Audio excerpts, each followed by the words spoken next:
Hello and welcome to a new episode of Fully Charged. Now, Fully Charged is obviously about electric cars and the future of energy and transportation, but this particular episode is about houses. You can't drive a house, but you can live in one.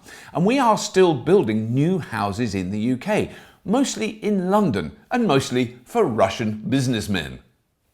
Hello, I am Russian businessman. I buy property in London to make me happy. I not live in it, but world is very dangerous place.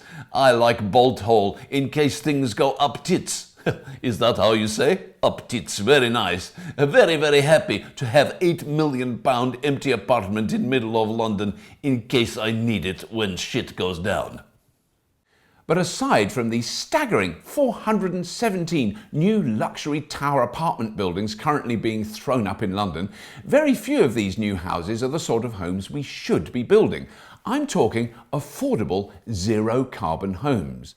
Why aren't we building them? I'll ask the boss of a large house building company. Yeah, but I mean, if we did build homes up to the standards you're suggesting, all with all the insulation and the solar gubbins and all that tosh, well, they'd just be too expensive for normal, hard-working families. Did I say that right? Is that right? Normal, hard-working families. That's a good one, isn't it? You told me to say that. Yes, that's right. That's the rubbish excuse both this government and UK house builders are using as they construct endless, energy-inefficient homes that will cost a bomb to run. Last year, lovely George Osborne, the UK's Chancellor of the Exchequer, scrapped a requirement to enforce UK house builders to produce zero-carbon homes. That is, a building that requires near zero grid energy in order to run. He said they would be too expensive. Unfortunately for him, the University of Cardiff built such a home well within the required budget of £1,000 per square metre build cost. This house has glazed solar photovoltaic panels fitted into the south-facing roof. It's not hard to build all new houses with south-facing roofs in the Northern Hemisphere, covered in solar PV. They do it in loads of places. And of course, making this part of the build reduces the cost of bolting solar panels to a standard roof. The house uses solar generation and battery storage to run both the combined heating, ventilation and hot water system, and the electrical power system and the heat pump. The solar air system preheats the ventilation air, which is also warmed by a warm water store.